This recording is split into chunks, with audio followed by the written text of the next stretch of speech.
Sebagian tubuhnya si Tommy ini dibuang ke bak sampah oleh si Dahmer. Akan tetapi kepala daripada si Tommy ini direbus oleh si Dahmer tersebut. Assalamualaikum warahmatullahi wabarakatuh. Kali ini kita akan membahas tentang kasus pembunuhan berantai, yang mana pembunuh ini telah membunuh 17 orang pria dan anak-anak kecil, yaitu kebanyakan itu gadis-gadis muda.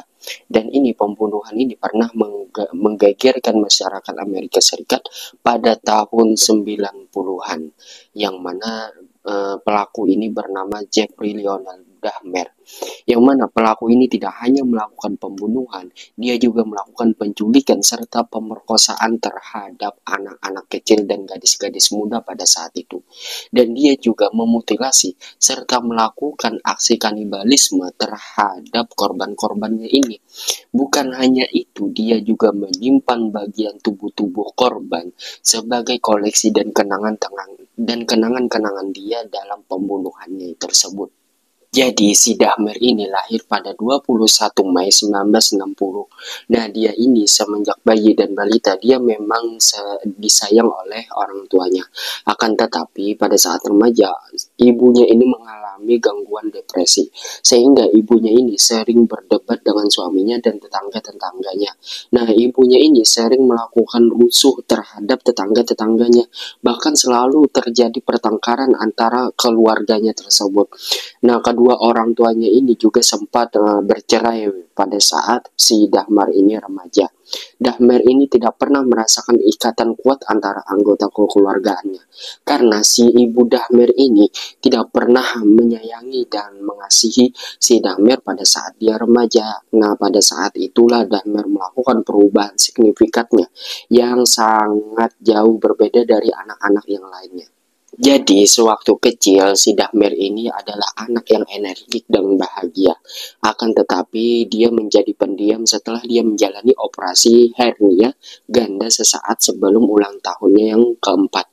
Nah, gurunya juga guru Dahmer juga mengatakan bahwasanya si Dahmer ini orang yang murid yang sangat pendiam di sekolah. Bahkan dia mempunyai sedikit temannya. Nah, dia mulai pendiam semenjak dia dioperasi ganda dan semenjak orang tua ibunya ini memiliki penyakit depresi, sehingga si Dahmer ini selalu memikirkan ibunya tanpa adanya kasih sayang daripada ibunya dan orang tuanya tersebut. Dan pada masa pubertasnya, si Dahmer ini mengetahui bahwasanya dirinya ini adalah seorang gay. Nah, dia memiliki penyakit menyukai sesama jenisnya, yaitu suka dengan laki-laki. Nah, dia itu tidak memberitahu orang tuanya. Di awal masa remajanya, dia menjalani hubungan singkat dengan seorang laki-laki. Meskipun mereka tidak pernah melakukan hubungan intim, menurut pengakuan dari Dahmer, dia itu mulai berfantastis menghayal bahwasanya dia itu berhubungan seksual dengan laki-laki dan menyiksa laki-laki tersebut di pertengahan masa remajanya. Dan fantasi masturbasinya secara bertahap berkembang menjadi fokusnya pada dada dan batang tubuh. Nah, fantastis ini lambat laun menjadi terkait dengan pembedahannya. Dan ketika Dahmer ini berusia 16 tahun, dia ini juga pernah melakukan aksi pembunuhannya pertama, akan tetapi gagal. Dia ini waktu sekolah di SMA, dia ini sering dibully oleh teman-temannya karena dia ini sering tidak pernah terlihat berbicara oleh teman-temannya. Nah, karena dia terlalu sering dibully, akhirnya Dahmer ini bersembunyi di semak-semak dan memakai tongkat baseball untuk memukul kepala teman-temannya yang membulinya tersebut di sekolah. Akan tetapi teman-temannya itu tidak kunjung lewat di depan semak-semak tersebut, hingga akhirnya gagallah dalam aksi pembunuhan pertama yang dilakukan oleh Dahmer tersebut. Dan pada tahun 1977, ayah Dahmer ini mengetahui bahwasanya si ibunya ini ketahuan selingkuh oleh ayahnya Dahmer. Nah, disitulah awal mula daripada depresinya Dahmer itu yang melunjak, hingga dia kedapatan gurunya itu duduk di parkiran dengan meminum beberapa botol bir. Akhirnya gurunya itu mengancam untuk melaporkan si Dahmer ini ke kepala sekolah dan melaporkan dia ke polisi atas tindakannya tersebut meminum bir di parkiran sekolah. Akan tetapi Dahmer ini berkata bahwasanya saya lagi banyak masalah di rumah dan tolong minta pengertiannya terhadap gurunya tersebut. Nah, akhirnya si gurunya itu mengerti bahwasanya si Dahmer ini telah bercerai dan orang tuanya ini telah bercerai dan ditinggalkan oleh orang tuanya. Dan aksi pembunuhan Dahmer ini pertama kali dilakukannya pada tahun 1978. Pada saat itu si Dahmer ini memberikan tumpangan kepada Stephen, yaitu temannya sendiri yang berusia 19 tahun, laki-laki yang berusia 19 tahun. Nah, sewaktu dalam perjalanan si Dahmer ini membujuk Stephen untuk meminum minuman bir di rumahnya Dahmer. Nah, dengan bujuk rayuan beberapa botol bir yang dilantunkan oleh Dahmer, akhirnya si Stephen ini setuju untuk minum minuman bir di rumahnya Dahmer. Setelah Dahmer ini sampai bersama Stephen ini di rumahnya, akhirnya mereka ini meminum beberapa botol bir. Nah, si Stephen ini membuka bajunya sehingga dadanya ini kelihatan oleh Dahmer. Nah, sewaktu si Stephen ini menceritakan tentang gadis-gadis, nah si Dahmer ini hanya fokus kepada tubuhnya si Stephen ini. Dia ini berhayal bahwasanya Stephen ini melakukan aksi seksualnya bersama si Dahmer ini. Nah, akhirnya si Dahmer ini menghayal bahwasanya dia ini telah melakukan aksi seksualnya bersama si Stephen. Meskipun dia ingin membujuk si Stephen, tapi dia berpikir dia pasti ditolak oleh Stephen mentah-mentah. Walaupun dia sudah bertelanjang dada si Stephen ini dengan Dahmer. Nah, sewaktu si Stephen ini ingin pergi setelah dia telah meminum beberapa bir, nah si Dahmer ini tidak mau si Stephen ini pergi. Akhirnya dia dari belakang, dia memukul kepala si Stephen ini menggunakan dumbbell seberat 4,5 kg. Nah, sebanyak 2 kali dia memukul kepalanya ini di belakang. Akhirnya pada saat itu si Stephen ini pingsan dan berlumuran darah.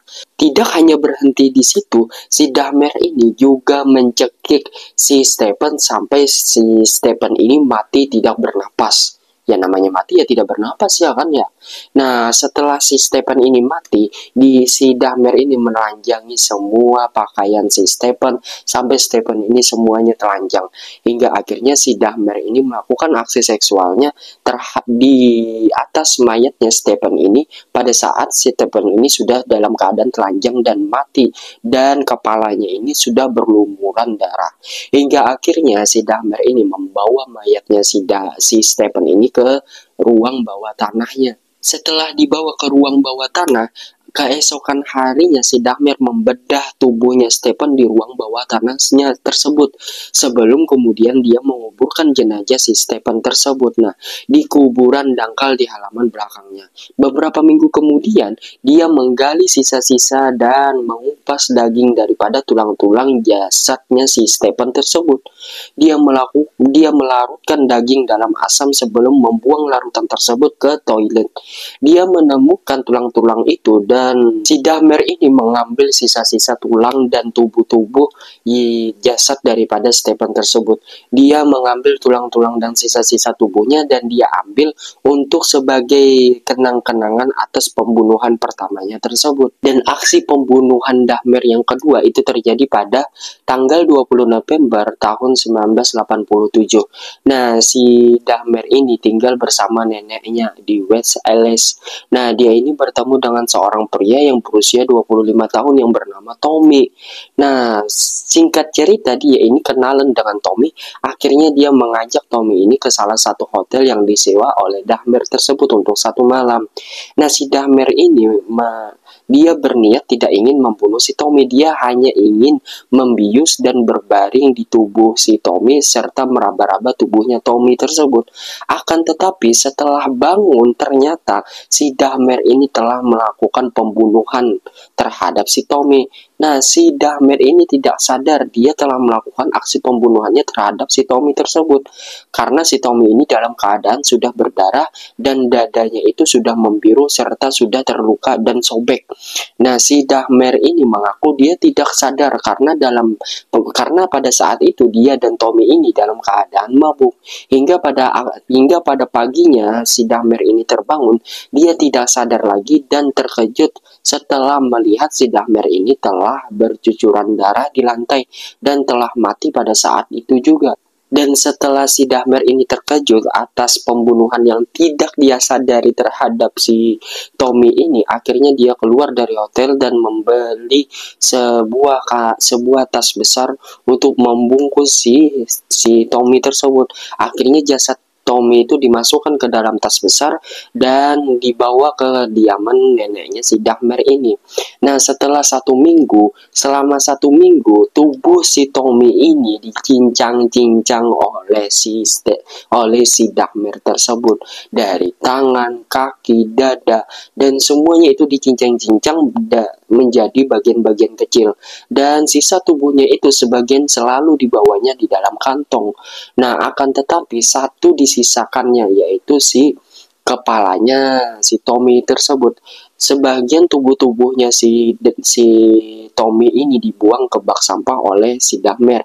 Akan tetapi kepala daripada si Tommy ini direbus oleh si Dahmer tersebut dan dijadikannya sebuah pajangan, hingga akhirnya kepala daripada Tommy ini mengalami rapuh karena dia memasak dengan memakai cairan pemutih, sehingga kepala daripada Tommy tersebut membusuk dan rapuh, hingga akhirnya si Dahmer tersebut memecahkan kepala-kepala si Tommy tersebut dan dibuangnya ke sungai. Tidak hanya sampai di situ, setelah 2 bulan dia membunuh si Tommy, nah si Dahmer ini bertemu dengan seorang pelacur Amerika Serikat yang berusia 14 tahun. Nah, si Dahmer ini mengiming-imingi sebuah uang untuk membujuk si pelacur tersebut mengajaknya untuk foto bugil, foto telanjang di rumahnya si Dahmer di kediaman neneknya. Akhirnya si pelacur tersebut mau dengan iming-imingan uang yang diserahkan oleh si Dahmer tersebut. Akhirnya si pelacur tersebut dibawa ke ruang bawah tanah oleh si Dahmer dan melakukan aksi seksualnya tersebut berdua tanpa ada seorang pun yang mengetahui. Bahkan neneknya si Dahmer tersebut yang sering di rumah pun tidak mengetahui atas kejadian tersebut. Hingga akhirnya si Dahmer ini membius dan mencekik si pelacur yang berusia 14 tahun tersebut. Nah, dia ini memulai motong-motong tubuhnya si pelacur tersebut sama seperti dia memotong tubuhnya si Tommy. Nah, hingga menyisakan kepalanya si pelacur tersebut. Dan semua potongan tubuh pelacur tersebut dibuangnya ke tong sampah. Dan sisa kepalanya itu direbus dan dikulitinya dengan pemutih. Sadar akan tengkoraknya ini akan rapuh, maka si Dahmer ini langsung membuang dan menghancurkan tengkorak tersebut 2 minggu setelah dia membunuh si pelacur tersebut. Dan pada tanggal 24 Maret 1988, Dahmer bertemu lagi dengan seorang pria yang sama dengan dia, yaitu sesama gay. Nah, pria tersebut bernama Richard. Nah, Richard ini berusia 22 tahun. Si Dahmer ini membujuk si Richard untuk melakukan hubungan badan di rumah neneknya dengan iming-imingan uang yang diberikan oleh si Dahmer. Akhirnya si Richard ini menyetujui dengan uang yang diberikan oleh Dahmer tersebut. Hingga akhirnya sesampainya di rumah, dia bermalam bersama si Dahmer ini diam-diam membius dengan obat tidur. Setelah itu dia mencekik dengan tali di lehernya tersebut dan melakukan aksi seks oral pada mayatnya. Hingga Dahmer memotong-motong tubuh korbannya tersebut dalam waktu 24 jam. Nah, sekali lagi dia membuang sisa-sisa tubuh korbannya tersebut ke tempat-tempat sampah dan menghancurkan beberapa bulan kemudian tengkorak-tengkorak yang dia sisakan di ruang bawah tanahnya tersebut. Dan pada tanggal 23 April di tahun yang sama, si Dahmer ini ingin melakukan aksi pembunuhannya lagi, akan tetapi gagal. Nah, si Dahmer ini bertemu dengan temannya yang bernama Ronald. Nah, Ronald ini masih berusia 20 tahunan. Nah, dia ini membawa si Ronald ini ke ruang bawah tanahnya untuk meminum kopi. Dan kopinya ini sudah dibuat obat bius oleh si Dahmer. Hingga akhirnya si Ronald ini merasa linglung. Nah, pada saat dia ingin melakukan pembunuhannya, ternyata neneknya Dahmer ini turun ke ruang bawah tanah dan bertanya kepada Dahmer bahwasanya kata neneknya ini, "Dahmer, apakah itu kamu?" Lalu si Dahmer ini meyakinkan neneknya bahwasanya dia ini sendirian di ruang bawah tanah. Nah, si Dahmer ini mengatakan, "Iya, Nek, aku sendirian di ruang bawah tanah." Nah, akan tetapi si neneknya ini melihat bayangan orang lain. Hingga akhirnya si neneknya ini melihat si Ronald ini dalam keadaan linglung. Nah, hingga pada saat itu nenek Dahmer ini memperingatkan si Dahmer untuk jangan terlalu sering membawa teman-temannya ke ruang bawah tanah, apalagi ruang bawah tanahnya ini sering dijadikan tempat minum-minuman dan bau busuk. Nah, pada saat itu Nenek Dahmer tidak mencurigai akan perbuatan busuk cucunya tersebut. Nah, si Nenek Dahmer ini akhirnya keluar daripada ruang bawah tanah tersebut. Karena merasa gagal dari perbuatan ingin membunuh si Ronald tersebut, akhirnya si Dahmer ini membawa si Ronald ini ke rumah sakit terdekat. Hingga akhirnya si Ronald ini menyadarkan dirinya bahwasanya dia tidak jadi dibunuh oleh si Dahmer tersebut. Dan pada bulan September tahun 1988, si nenek Dahmer ini memintanya untuk pindah dari rumahnya neneknya ini. Karena si Dahmer ini selalu membawa teman-temannya ke ruang bawah tanahnya rumah neneknya dan selalu meminum minuman keras, dan juga ruang bawah tanahnya itu menjadi bau busuk. Hingga akhirnya si Dahmer ini pindah ke suatu apartemen di wilayah tersebut. Nah, akan tetapi 2 hari kemudian si Dahmer ini ditangkap oleh pihak kepolisian karena dia ini ketahuan membius dan bercumbu dengan seorang laki-laki yang berusia 13 tahun pada saat itu, yang mana dia ini dalih berpose telanjang untuk dipoto. Nah, pada saat itu ayah Dahmer ini menyewa pengacara yang bernama Boyle untuk membela putranya. Dan akhirnya pada tanggal 30 Januari 1989, Dahmer ini mengaku bersalah atas tuduhan penyerangan seksual tingkat 2 dan membujuk seorang anak untuk tujuan tidak bermoral. Nah, hukuman ditangguhkan hingga bulan Mei. Pada tanggal 20 Maret, si Dahmer ini mulai absen kerja selama 10 hari pada hari Paskah, dan selama itu ia pindah kembali ke rumah neneknya tersebut. Dan 2 bulan sebelum Dahmer ini dihukum, ternyata Dahmer ini melakukan aksi pembunuhannya kelima, yaitu dia melakukan pembunuhan terhadap seorang model yang berusia 24 tahun. Nah, di Barangay pada 25 Maret 1989. Nah, si Dahmer ini membujuk si model tersebut untuk melakukan hubungan seksual di rumah neneknya.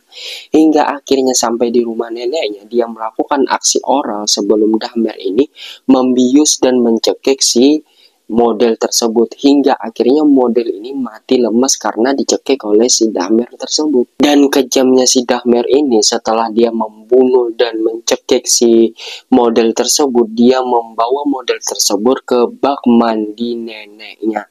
Setelah itu dia mengulitin tubuh daripada model tersebut dan dia mencincang-cincang daging daripada model itu, dan semua potongan tubuhnya itu dibuang dan disimpannya sebagai koleksi kenang-kenangan dia tersebut. Nah, si Dahmer ini mengaku bahwasanya dari semua korbannya tersebut, si model ini yang paling menarik perhatian. Bahkan kepala daripada model tersebut disimpan utuh permanen oleh si Dahmer tersebut di sebuah kotak kayu, hingga akhirnya pihak kepolisian menemukan kerangka kepala daripada model tersebut. Dan hingga akhirnya pada tahun 1992, si Dahmer ini dijatuhi hukuman seumur hidup, yaitu 954 tahun. Yaitu dia dijatuhi hukuman seumur hidup atas kasus 17 kasus pembunuhan yang dilakukan oleh Dahmer tersebut. Akan tetapi selama di dalam penjara, si Dahmer ini tidak selamat. Nah, 2 tahun di dalam penjara, pada tanggal 28 November 1994, si Dahmer ini akhirnya dinyatakan meninggal dunia karena dia dikeroyok dan dibunuh oleh salah satu narapidana yang ditakuti di dalam penjara tersebut. Setelah kejadian tersebut, akhirnya pihak kepolisian lebih berhati-hati lagi dan berjaga-jaga terhadap seseorang yang memiliki gangguan seksual, yang memiliki psikologis yang cacat untuk berkembang di masyarakat, apalagi orang yang antisosial, sehingga itu menimbulkan kecurigaan bagi kepolisian yang mana mereka itu pernah melakukan aksi pembunuhannya. Memang ya, Amerika Serikat ini tempat orang-orang pembunuhan berantai. Dari kasus-kasus yang lain, Amerika ini memang tempat pembunuhan berantai terbanyak di dunia. Buat teman-teman, terima kasih sudah nonton video ini. Semoga teman-teman suka dengan video saya, yang mana saya selalu membahas tentang kasus-kasus pembunuhan atau penculikan atau pemerkosaan atau aksi seksual yang dilakukan oleh pria-pria yang tidak bertanggung jawab atau memiliki psikologis yang aneh dan cacat. Terima kasih sudah menonton. Semoga edukasi saya ini bisa menyadarkan para wanita dengan hati-hati atas perkenalan orang-orang yang baru dikenalnya. Terima kasih sudah menonton. Jangan lupa subscribe, like, dan komen. Assalamualaikum.